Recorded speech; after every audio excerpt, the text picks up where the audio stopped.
ओम हरि हरि ओम। सखियां आपस में वार्ता करती हैं और कहती है, सखी जो सांवला वाला राजकुमार है ना, बोले हाँ।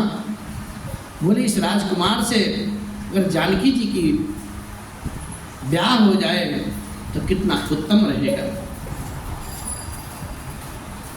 और अगर इन राजकुमार को राजा जनक जी देख लेते ना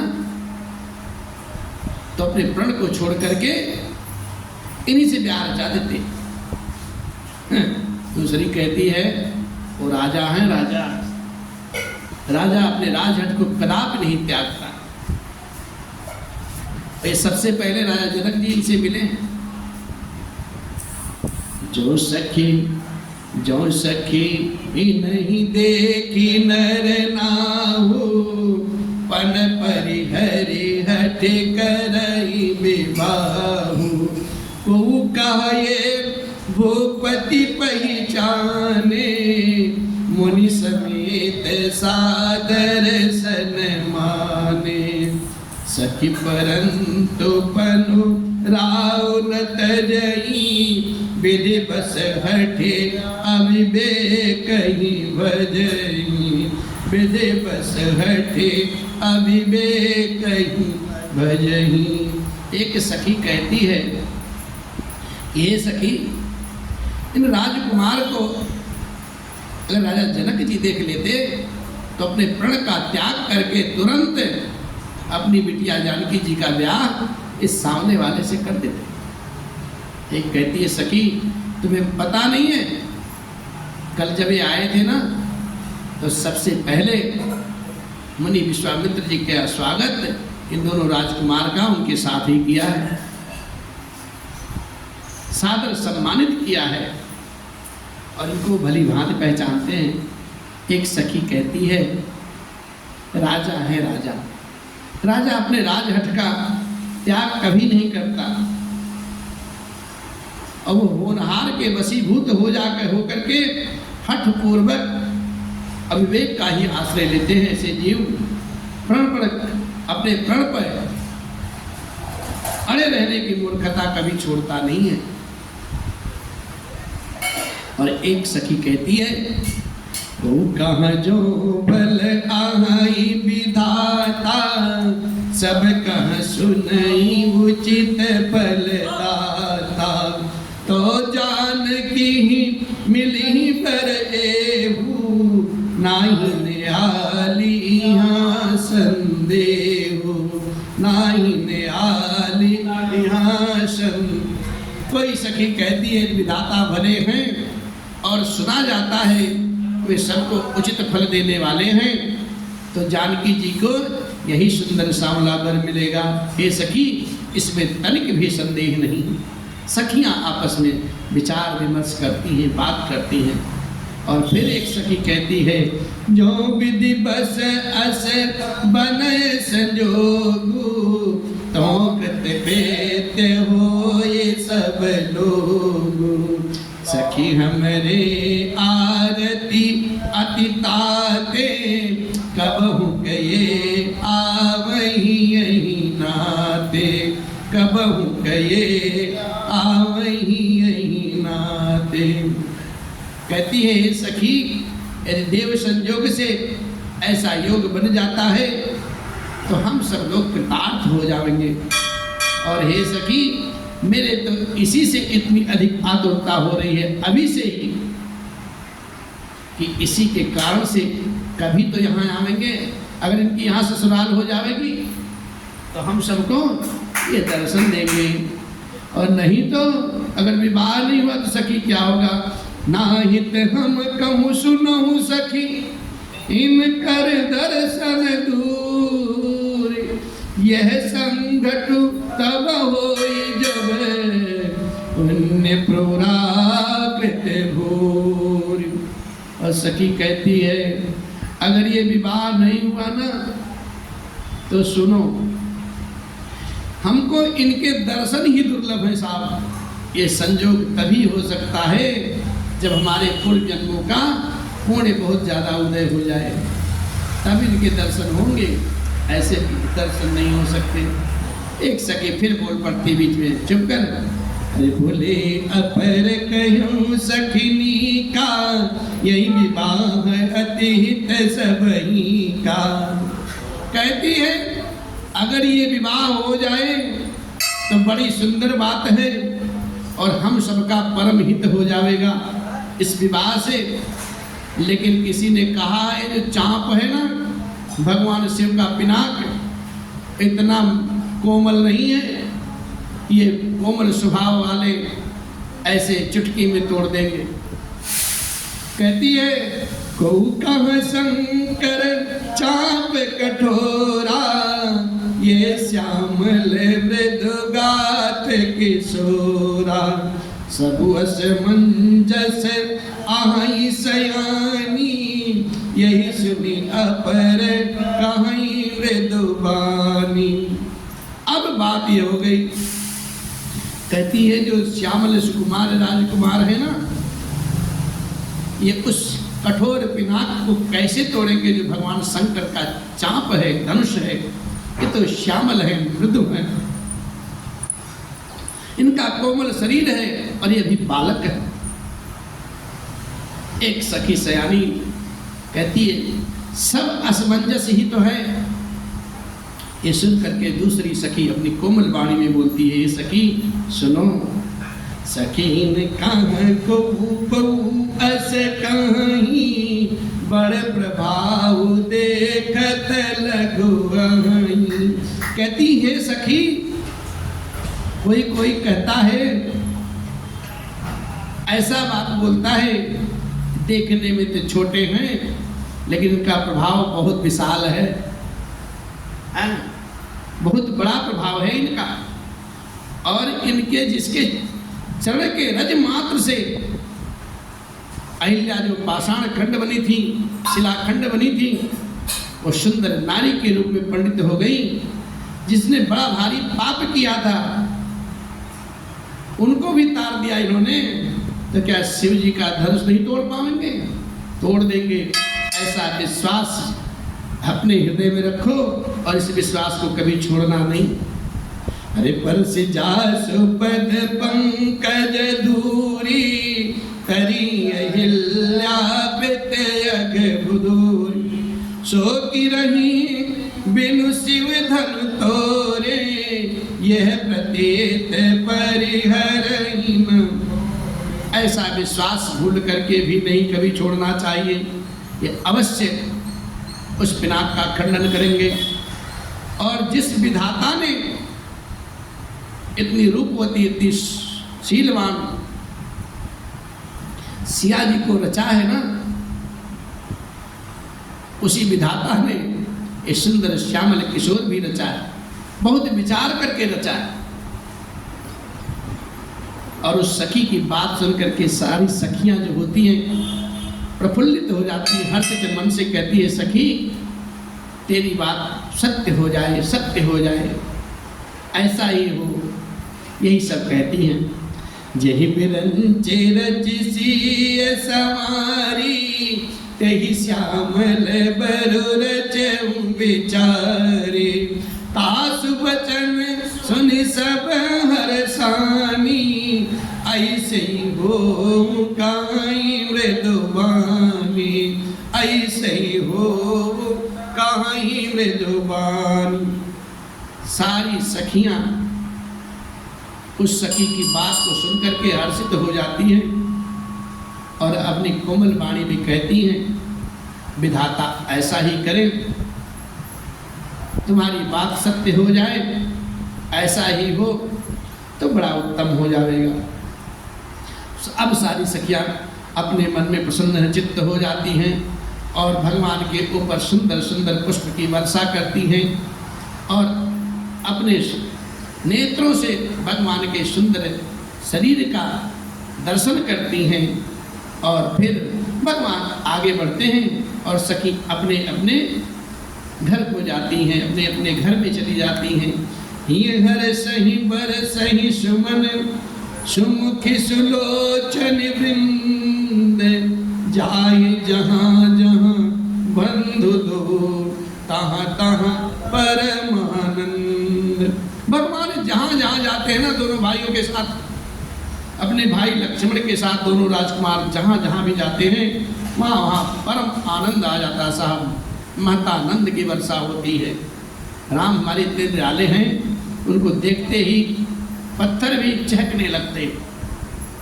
और अब राम भैया और लक्ष्मण भैया आगे बढ़ते हैं, उस दिशा में जाते हैं कहाँ, जहाँ धनुष मखशाला बना हुआ।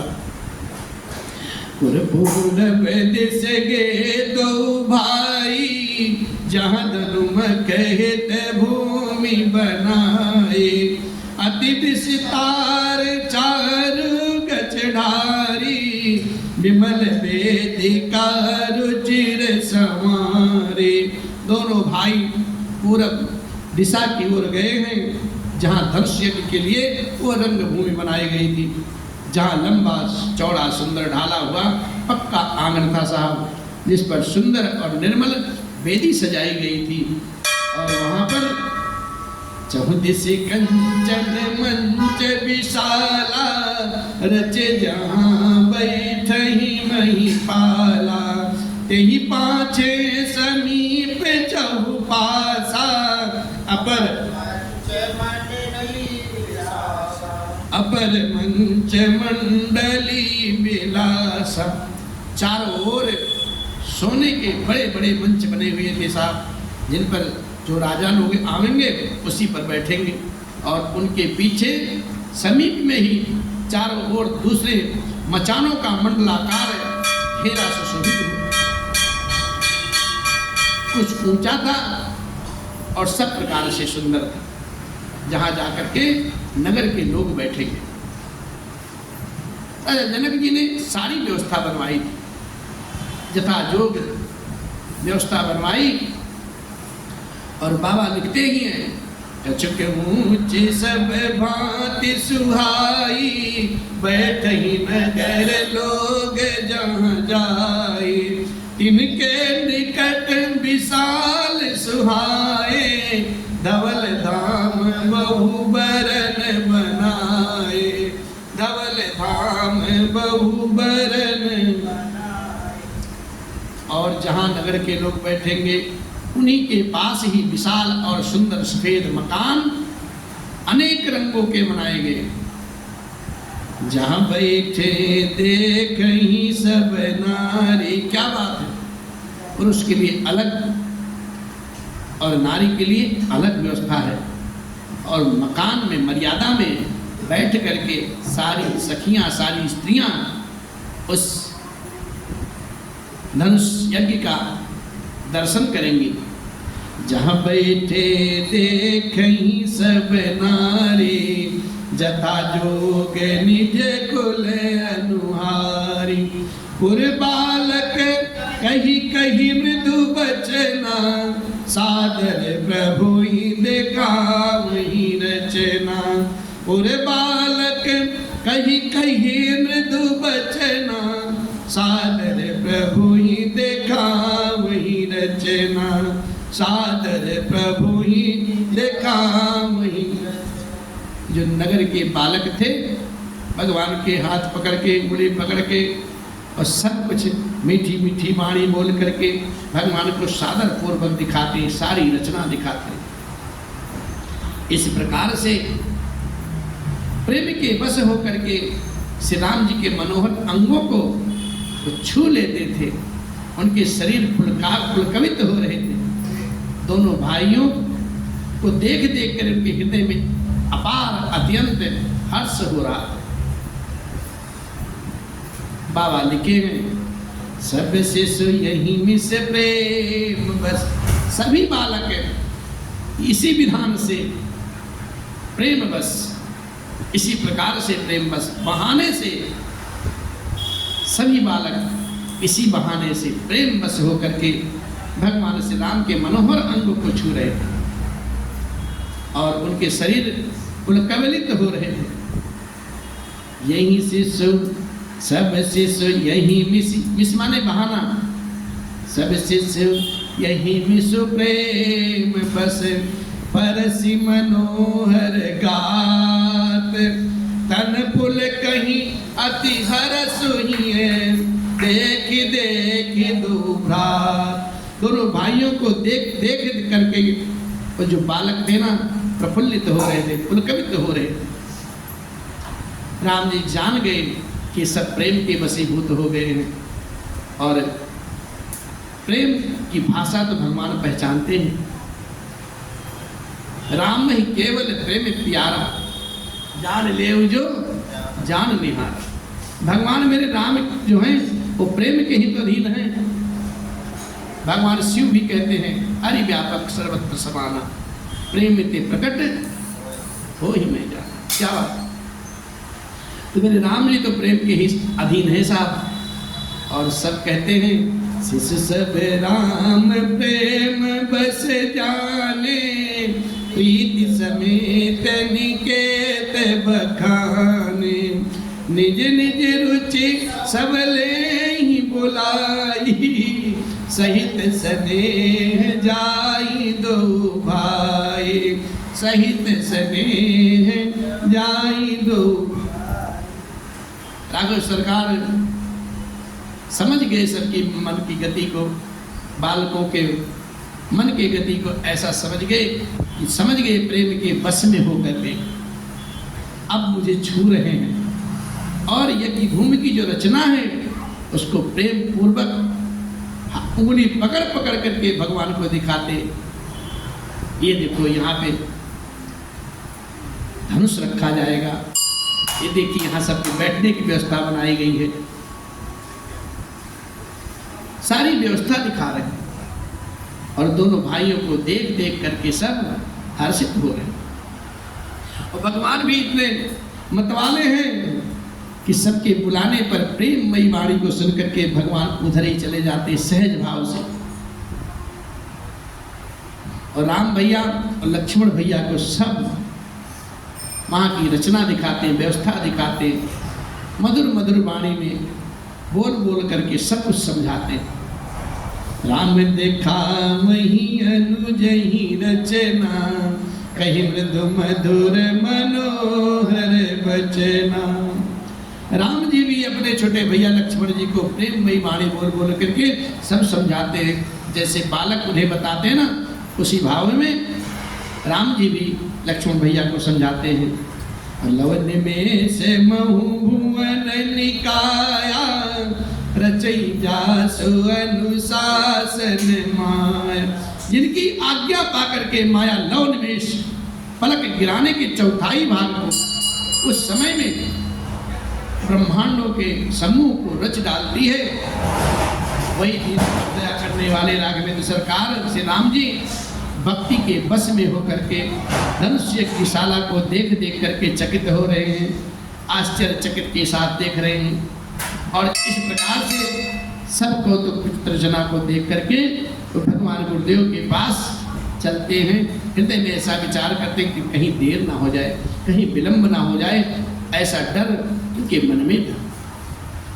अरे भगति है तो सोई दीन दयाला, चकित धनुष मखसाला। कौतुक देखि चले गुरु पाही, जान विलंब त्रास मन माही। जासु त्रास डर कहूँ डर होई, वजन प्रभाव दिखावत। कही बातें मृदु मधुर सुहाई, ये विदा बालक बरियाई, ये विदा बालक बरे। राघवेंद्र सरकार अब सोचने लगे अब विलंब हो रहा है, गुरुदेव भगवान कहीं कुपित ना हो जाए। ऐसी बात को लेकर के उनके मन में थोड़ा भय उत्पन्न होता है। और पूज्यपाद गोस्वामी जी महाराज बड़ी भारी बात लिखते हैं यहाँ पर, कहते हैं जिनके भय के डर से, जिनके भय से डर को भी डर लगता है साहब, वही प्रभु भजन के प्रभाव से, भजन का ऐसा प्रभाव है जिसके कारण ऐसे महान प्रभु को भी भय का नाटक करना पड़ता है। वो भय मानते हैं। भगवान तो मर्यादा पुरुषोत्तम है, भगवान भक्त के हृदय की गति को जानते हैं और भगवान प्रेम बस सब कुछ करने के लिए तैयार है। उन्होंने कोमल और मधुर सुंदर वाणी में बालकों को बहला फुसला करके कल हम फिर आएंगे, अब आप लोग जाइए और हमें भी गुरुदेव की सेवा में जाने दीजिए, कल हम फिर मिलेंगे। और ऐसे बरियाई जबरदस्ती सब बालकों को उन्होंने विदा किया और भय और प्रेम के साथ, संकोच के साथ दोनों भैया गुरुदेव भगवान के चरण कमलों में सर नवा करके उपस्थित होकर के आज्ञा पा करके वहाँ बैठते गुरुदेव के श्री चरण में। सब यस प्रेम विनीत सकुच सहित दो भाई, गुरुपद पंकज नाय सिर बैठे आय सुपाई। गुरुदेव भगवान के चरण कमल में जब बैठते हैं दोनों भाई सिर नवाकर, तब भी संकित रहते हैं कि गुरुदेव कहीं नाराज ना हो जाए, अप्रसन्न ना हो जाए। और इस प्रकार से रात्रि का प्रवेश होता है, संध्या वंदन होती है। मुनि आज्ञा जब दी है, राघवेंद्र सरकार सबने संध्या वंदन किया है। फिर गुरुदेव भगवान नाना प्रकार की प्राचीन इतिहास कथाएं कहते हैं। अब सुंदर रात्रि दोपहर बीत जाती है। निस प्रवेश मुनि आय सुदीना, सबहि संध्या बंदन केना। कहत कथा इतिहास पुरानी, रुचिर रजनी जुग जाम सिरानी। तब मुनिवर सैन के लिए जाते हैं और दोनों भैया प्रेम भाव से गुरुदेव भगवान के चरण को पलटते हैं, दबाते हैं। मुनिवर शयन के न तब जाई, लगे चरण चापन दो भाई। जिनके चरण सरोरु लागी, करत विविध जप जोग विरागी। करत विविध जप जोग विरागी। भगवान राघवेंद्र जो जगत के पालन करता है, वो नर रूप में आकर के अवतार लिए हैं। भगवान कुछ कुछ लीला भी करते हैं, अपने महत्व को, अपनी विशेषता को भगवान छुपाते हैं। साधारण बालक की भांति भगवान की सेवा करते हैं, गुरुदेव भगवान की भी सेवा करते हैं, सारे जगत का के साथ उत्तम व्यवहार करते हैं। गुरुदेव विश्वामित्र महाराज जब सैन के लिए जाते हैं तो दोनों भाई बड़े प्रेम भाव से गुरुदेव के चरण को दबाते हैं, पलटते हैं और फिर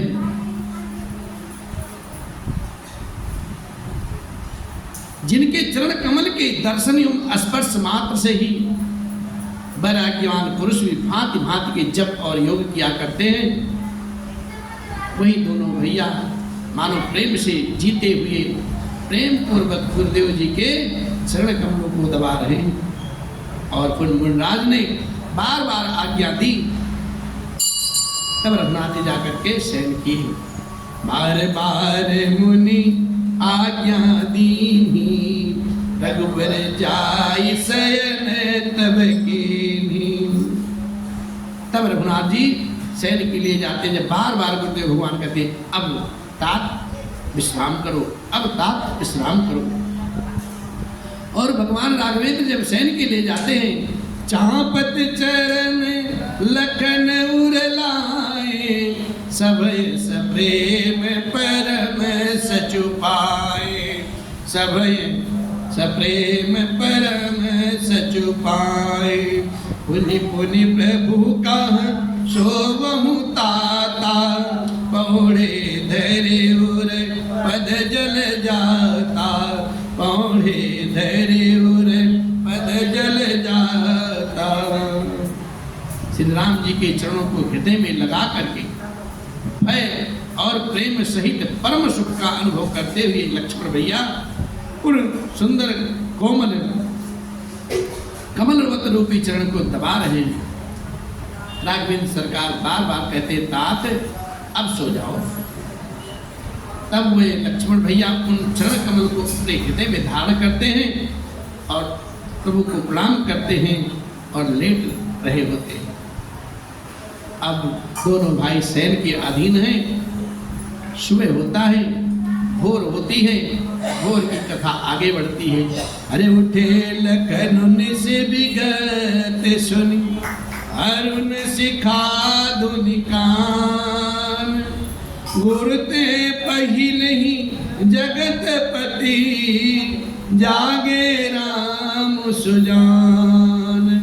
गुरते पहिले जगत पति, जागे राम सुजान। रात्रि, अभी हम लोग क्या करते हैं, अलार्म लगा करके सोते हैं। पहले हमारे भगवान के जमाने में या हमारे माता पिता के जब वो थे ना, हम बाल काल में थे, तो हमारे यहाँ अलार्म नहीं लगता था। मुर्गा बोलता था, एक चांद होता ध्रुव तारा आके इधर पहुंच जाता था, तब समझ जाते थे हम 4 बज गए, 5 बज गए, अब उठ जाओ। तो हमारी अम्मा, हमारे पिताजी या हमारे पूर्वज ऐसे जगते थे। यहाँ राघवेंद्र सरकार भी अलार्म का इंतजार नहीं करते। जब मुर्गा बोलता है ना, तभी लक्ष्मण भैया उठ खड़े होते हैं, दोनों भाई, और सकल कार्य से निवृत्त होकर के गुरुदेव भगवान के जगने से पहले उनकी सेवा में तत्पर खड़े हो जाते। आज की कथा जो है अब यही विराम लेती है। आगे फिर राघव की इच्छा से कल कथा करेंगे। और जैसा कि आप सबने सुना है, कथा सुनने का भी महत्व है, कथा कहने का भी महत्व, दोनों का फल बहुत है साहब, अकथनीय है। कथा कहिए, भगवान पर नेह लगाए रहिए, कथा सुनिए, भगवान से प्रीति लगाए रखिए। इसी वाणी के साथ आज हम कथा का अभी विश्राम नहीं करेंगे, बल्कि कल कथा करेंगे। अब हम मेरे अलबेले राम तेरे चरणों का मैं हूँ गुलाम, मेरे अलबेले राम तेरे चरणों का मैं हूँ गुलाम, मेरे अलबेले राम, मेरे अलबेले राम, मेरे अलबेले राम, मेरे अलबेले राम, मेरे अलबेले राम तेरे चरणों का मैं हूँ गुलाम, मेरे अलबेले राम तेरे चरणों का मैं हूँ गुलाम, मेरे अलबेले राम।